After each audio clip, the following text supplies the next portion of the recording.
Every time someone gives a thumbs down, they are repeating a gesture from this painting, not from ancient Rome, from this painting made in 1872.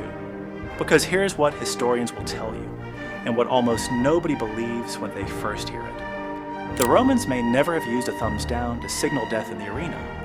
That idea, the one burned into every film, every video game, every casual gesture of disapproval, was invented by a single artwork. This is Pollice Verso, painted by the French artist Jean-Léon Gérôme, and it is one of the most influential and most misunderstood paintings in the history of Western art. Look at the scene.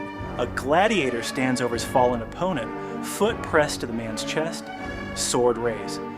He's not looking at the man beneath him, he's looking at the crowd, waiting. Because the decision is not his to make. In the stands above, thousands of Romans lean forward, and at the center of it all, the Vestal Virgins, women in white, thrust their hands forward, thumbs turned. The crowd has spoken. There is no mercy today. The painting's title, Pollice Verso, is Latin. It means turn thumb. But turned in which direction? This is where the history gets uncomfortable.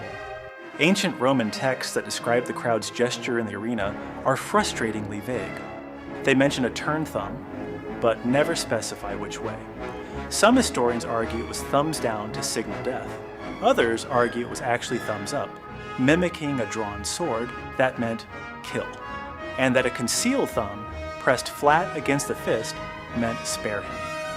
Gérôme painted thumbs pointing downward, and because this painting became so famous, because it spread across Europe in reproduction prints, because it landed in the hands of a young Ridley Scott while he was developing Gladiator, that image locked itself into the collective imagination of the entire Western world. One painting rewrote history, and most people have no idea it happened. Now look more carefully at what Gérôme actually built inside the frame.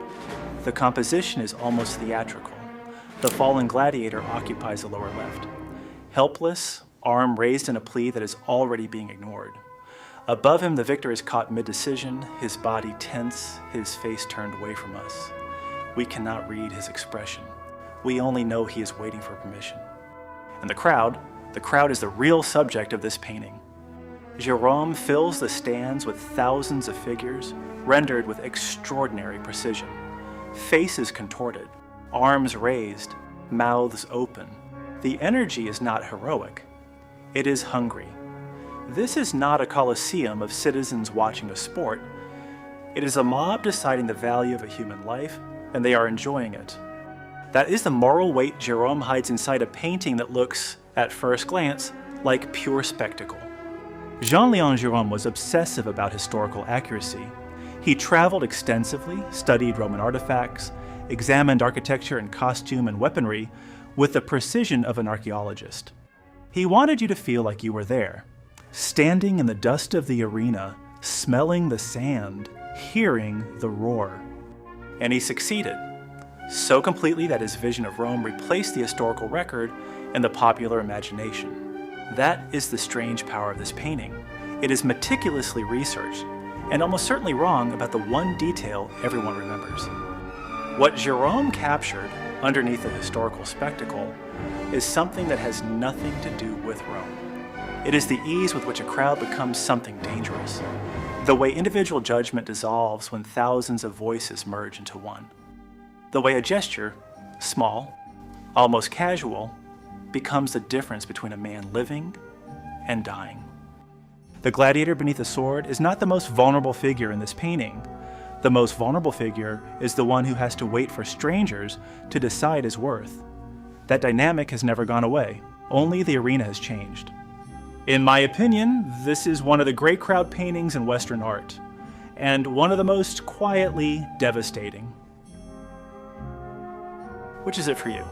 Thumbs up or thumbs down to kill? Drop it in the comments. And if this is the kind of painting that makes you look twice, subscribe. There are hundreds more stories hiding inside these canvases. This print is available on Galleria 48.